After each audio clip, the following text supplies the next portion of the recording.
Many people will say, hey, what is the price of success? And I'm here to tell you the price of success is failure. Snafus, hiccups, problems, rocks in the road. There's so many things that when you look at being successful that people don't really want to talk about that are the true price of success. When you go ahead and get that big deal or that big sale or whatever it's going to be, that's not the price. That's the payment. That's the payment that you get. The price of success is dealing with all that bullshit that happens on the way to getting there. Because so I sat down and see, this is the thing about making the decision to do something. When you make the decision to do something, you activate different areas of your brain. Stuff just percolates. And I sat down and I was putting up my ads, and it's like, hey, big ass coffee table, because that's what it is. The sucker was huge, right? 30 minutes. Got an email. Hour later, it was sold. Pedestal table. I was like your grandmother's pedestal table, and this big ass canoe. All that stuff sold in one freaking day. I did back down on the price, but it wasn't so much the price because I had backed down on the price before. And I realized I actually sold that stuff for more than I originally listed it because it's been up a few times. So essentially, the price of success is failure and learning from that failure, learning how to essentially keep pushing when life is throwing shit your way. Because I want you to think of life as this kid on the wall, and you're trying to climb up on the wall, right? And life is throwing eggs at you, it's throwing rocks at you, it's throwing all kinds of stuff. Shit, life may even be peeing on you as you're trying to get up that wall. Now, there's two things you can do. You can like, fuck this, I'm not going up this wall anymore. And you come off the wall, and life's sitting up there on the wall just waving at you like, ha ha ha. Or you could just say, fuck this, I'm gonna go through this stuff. I'm gonna make it. If you look at the Shawshank Redemption, where dude crawled through the pipe for freedom. I mean, that's a serious price for freedom. You got to crawl through this. I don't even know how long this tunnel was to get to the outside of shit, feces, piss, rats. Who knows? Maybe scorpion, snakes. Who knows what was in there? You had to climb through all that stuff to become free. After he left all evidence where he imploded, made the prison implode upon itself. But essentially, if you're looking for an easy path, and that does seem to be the thing that throws people, because folks are looking for a cookie cutter solution to unique success, which is just dumb as fuck. You're not going to do cookie cutter solutions and get some unique yield out of the process, because it's cookie cutter and it's designed for most people. And since it's designed for most people, just take anything that, take certain things that you buy, and because they're designed for most people, they don't really fit you in the manner that you want, and you customize them. That's why if cyclists have all of this custom stuff, custom bicycle seats, custom forks, there's so many things that are custom because we're all different.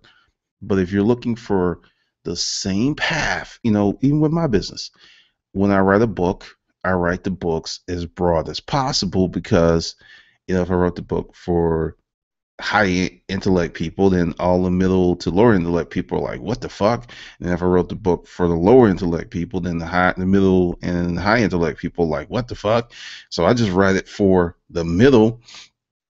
And if you want something additional, if you need something special, you need that stuff, then you need a consult. Which people are like, I don't really want to do that. I really, hey, Glendon, could you, just pick up the phone and talk to me for 15 minutes? For 15 minutes, man. Come on, just 15. 15 minutes, I can write 500 words on a good burn. 500 words. That's it could be some of the best 500 words of my life. So 15 minutes is very valuable to me. And that's another thing. I would love to talk to more of you, but once again, the consult deal. That's the best way to reach me, because there's so much stuff that's going on. Let's take yesterday, the whole thing. And actually, This is a good thing because I learned to create a better process. Something happened with an email going out for the YouTube training, and no one signed up. Well, it was around 12:30, and I said, you know what? I'm just going to do the presentation. I'm going to record it, and I'm going to upload it to Gumroad. So they may not get it at 3. They'll actually get it earlier. Well, actually, that didn't work out because the power went off in my office. So the video's uploading, right? I'm in the gym and I'm on my phone trying to like go ahead and release it. And I was just like, okay, I know I set that up before I left. And I come back, then the power's off in the office. Only the office, but lights on everywhere else. But the office, the outlets are not working in the office. I call that gremlins in the machine. I'm just like, okay, so I do what I have to do, get the power back on the office, and I go ahead and upload it, and I send it out. This is the price of success. There are many people when I talk about some of the stuff that I went through in the beginning of doing this, it's like, man, fuck that. That's just who got time? You know what, Sweet Brown? Who got time for that? You do. You have time for that. Everyone has time for it. The question is, do you want to deal with it? Because part of that whole snafu in it, anytime, just if you're going to do webinars, anything live, understand stuff can happen. Stuff can happen. So you got to have a backup plan.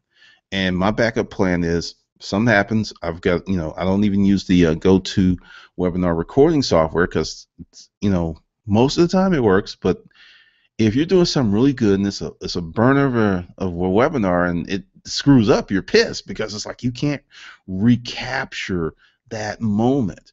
But I use, I have ScreenFlow and boosh, solve that problem. So regardless of the webinar going haywire, regardless of people not showing up, the deal gets done. And that's the price of success, is figuring out how to be successful when life, the kid up on the wall is throwing eggs at you or pissing on you or doing all this stuff, because it's, life's not going to stop doing that. It's just not. I mean, it's going to throw you curves. It's going to throw stuff at you. And when you allow your spirit to become weak, you can miss really killer opportunities because your spirit is weak. You're looking at what's going on as some type of seriously bad thing when it's not a bad thing. It's just how life operates. Uh, some of the best opportunities in the world are covered in mud. They're covered in junk. They're covered in shit.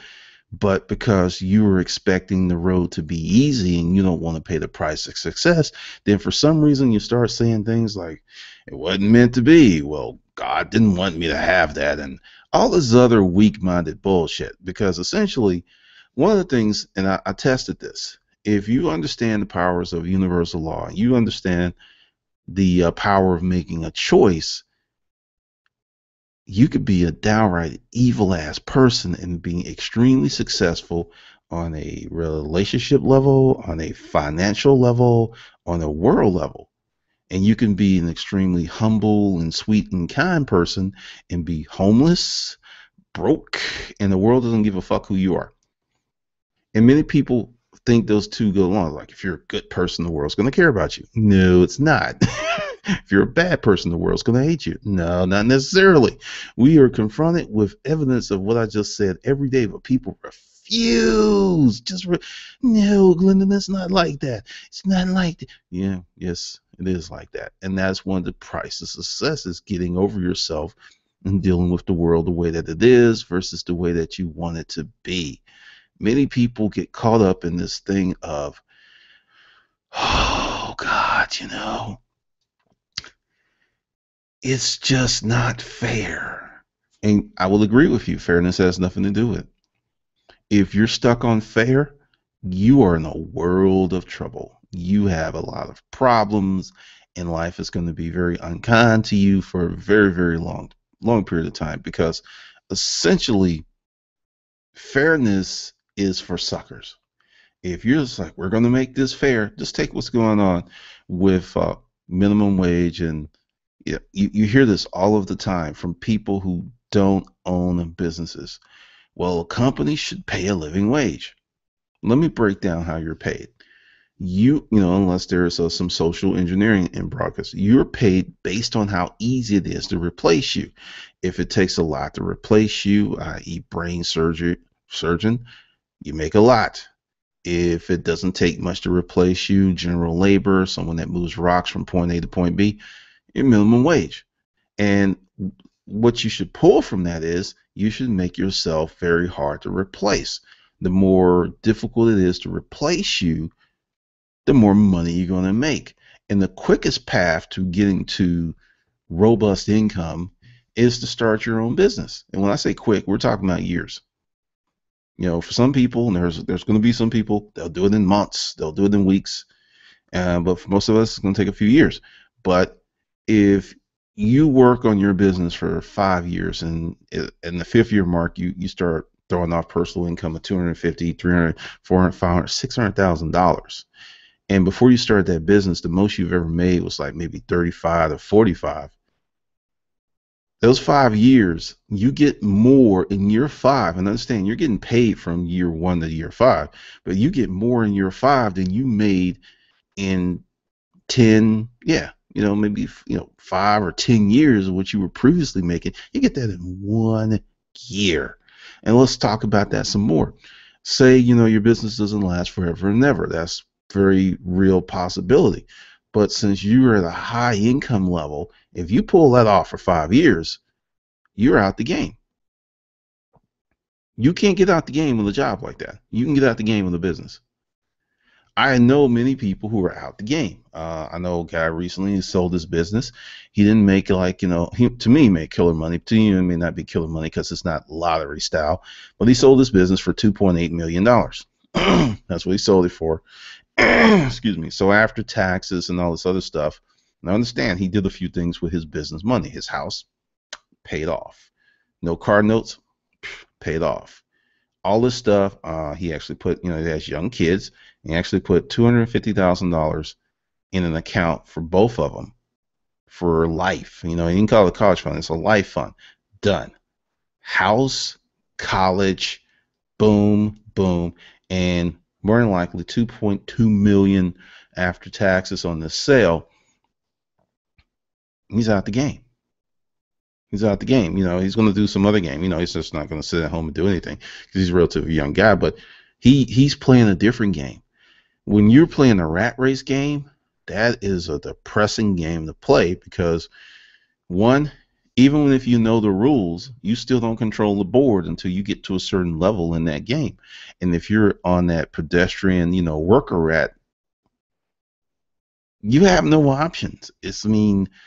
I sat down and I really thought about what happened when I was in the military, and this officer who just was completely inappropriate with me, but he didn't break any regulations, but what he did was wrong.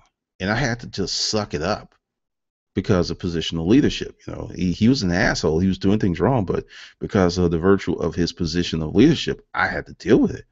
And I remember saying to myself, I can't go through my life doing this shit. And that's where many of you are. You're dealing with an idiot from a positional leadership standpoint who doesn't respect you, doesn't like you, isn't a good leader. And this person has a lot of power over your paycheck. Will you really, really think about what you have to do, what you have to deal with to keep your job sometimes? It's really not cool. It's not even close to cool. But that is the design of the rat race. So to be really successful, you've got to ask yourself, are you going to pick up that rock out the road? Are you going to cut down those bushes on that path? And I will tell you this, and I said this in, I think, one of my first books. The best path is when you blaze on your own. You always hear this stuff. There's nothing new under the sun.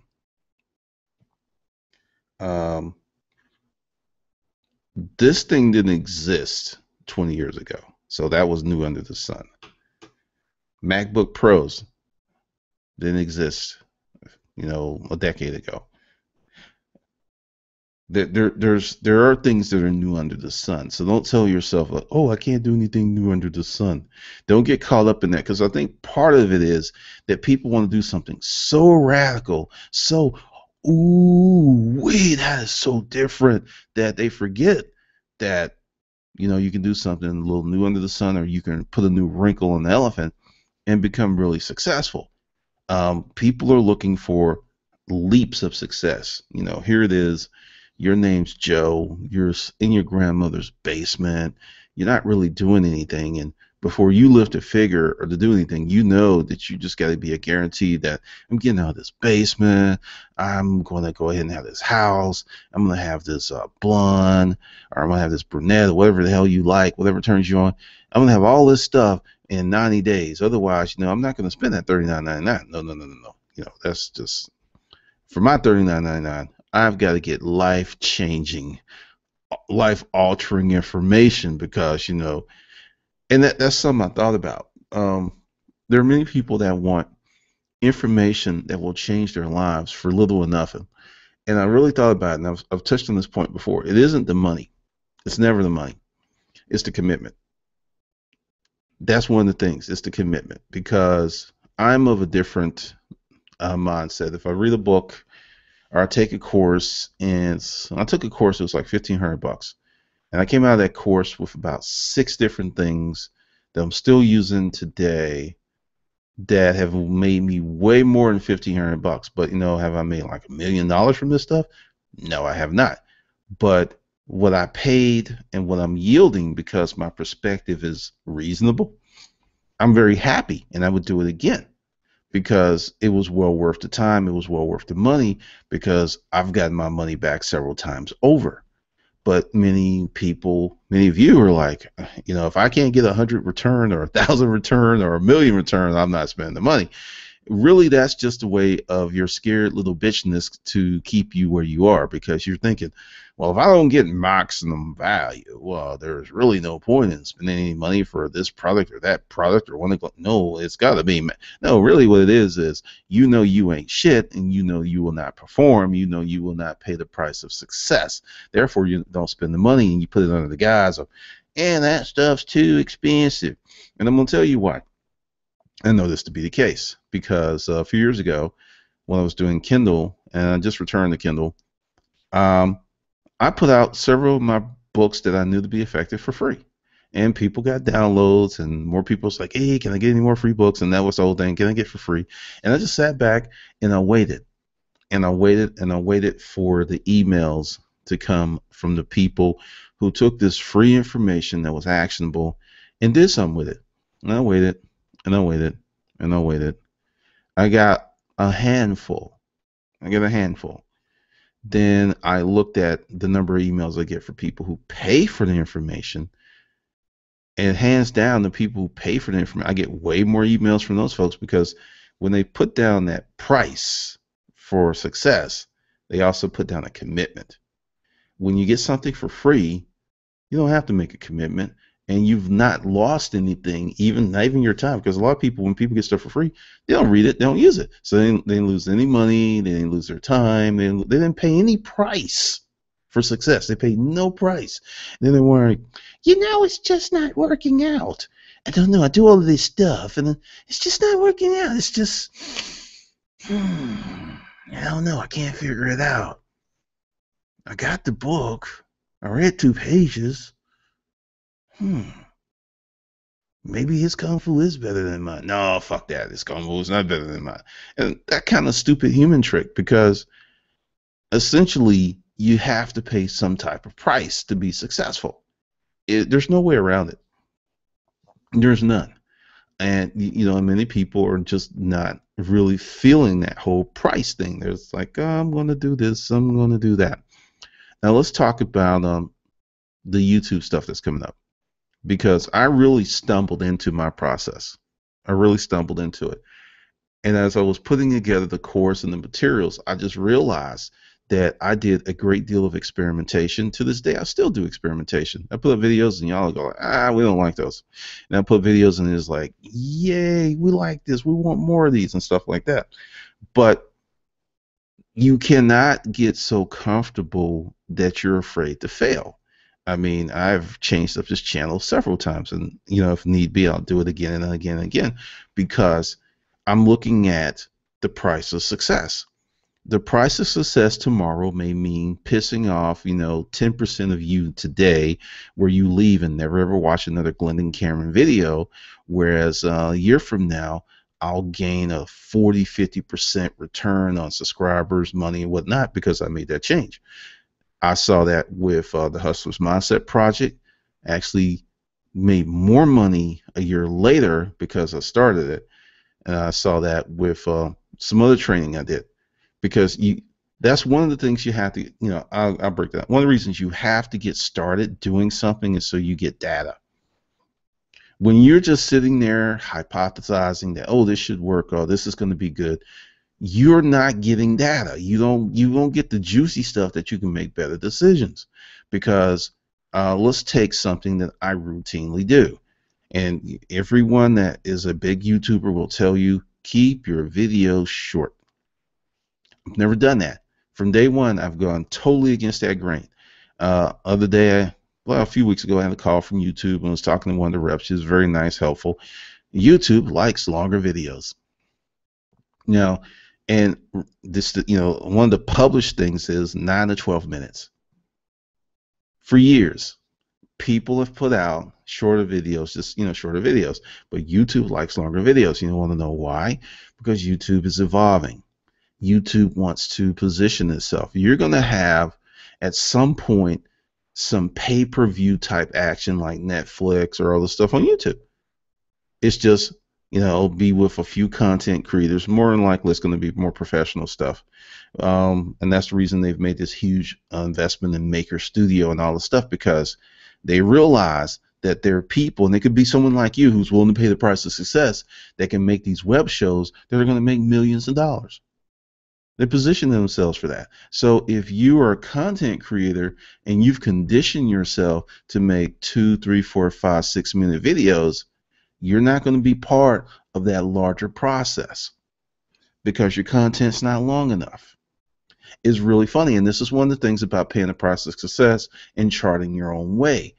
By having a process and goals, regardless of trends, you just keep straight on doing your thing, and you'll benefit at some point when the trends revert and they say, oh, we like you, and then they'll go away and say, oh, we don't like you, but you're still doing your thing.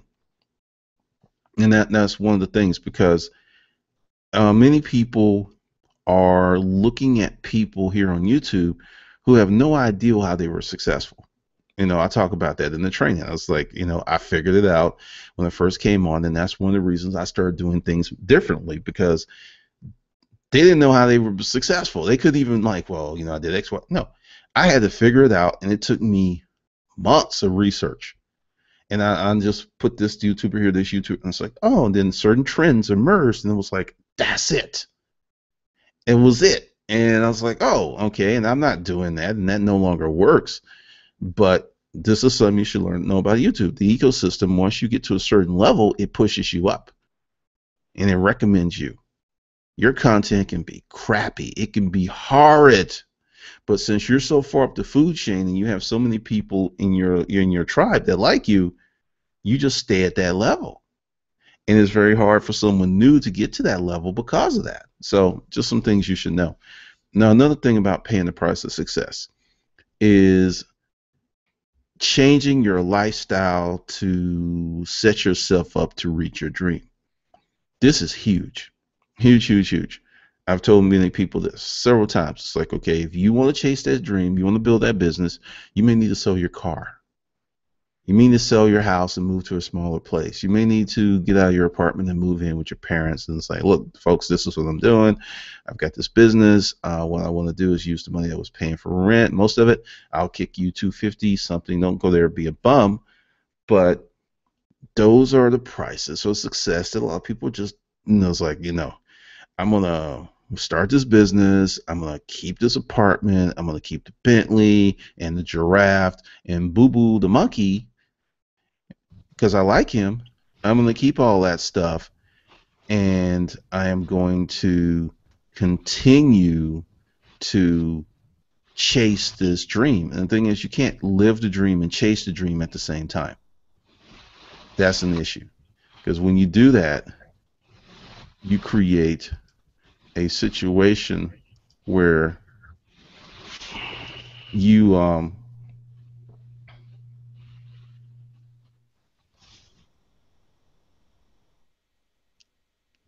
okay, that was funny. Where you are there we go. You create a situation where you're doing triple duty. You're trying to chase the dream, you're trying to live the dream, and then you're trying to recover from doing those two things. So that's essentially a problem. But typically, what you want to do is go ahead and think about paying the price for success. What is that price you're going to pay? I mean, how bad do you want it? Do you want your dream, your passion? And this is why I call bullshit on the passion movement. I'm real passionate about, picking grapes. Are you going to like pack up your belongings and go to Italy, Naples, and or wherever the hell they grow grapes and just go there and sample the best grapes? Are you going to? There are people who do that. Those people who are they're real about, paying a price for their success. They're very real. I have a friend. He's not here in Atlanta anymore. He actually went to Africa, hung out in Africa in the vineyards to learn about grapes and stuff. And he's one of those people that people paid for wine tastings and stuff. He actually did all that stuff. I mean, there are many of you who will not leave your city to go to another city because you're scared. Imagine being a young man leaving Atlanta, going to Africa in the bush to deal with grapes. So typically when you want to go ahead and feel some success, you got to ask yourself, are you going to pay the price? Are you going to pay the price? Are you willing to look bad? Are you willing to make some mistakes? Are you willing to actually lose your freaking mind for a brief spell to be successful? Because the new thing is, and this is something I've looked at, the people who are making the money and the people who are very, very successful now are doing stuff that is so different. There's a whole new movement. Part of it is like this non-retirement thing. Everyone's like, "Hey, I want to go ahead and make a gang of money, sit down on my ass, do nothing, and rock on the front porch and look at life go by." People are not retiring like that. I live in a neighborhood that's pretty well off, and I noticed that the older people, they don't do that stuff. They're busy, they're active, they have things to do. They're not just. And there's one guy, he just starts being supposed to be retired. He starts businesses for fun. That's the new retirement. None of this just sitting around like. The biggest thing is, and this is something that you can do if you start a business. It won't happen in the beginning, but gain control of your time.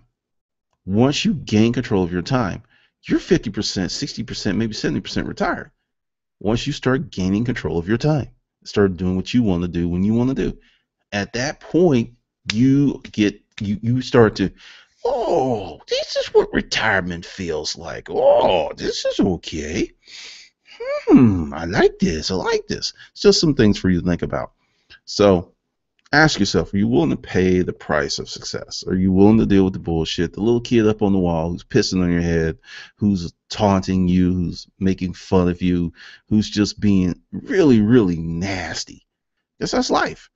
And then you get over that wall, and then there's the valley, and it's like, there's giraffe serving Kool-Aid, and there's a buffalo that talks French, and there's all kinds of good stuff over there. But you wouldn't see it or know it until you get over that wall from dealing with all the stuff that life is throwing your way.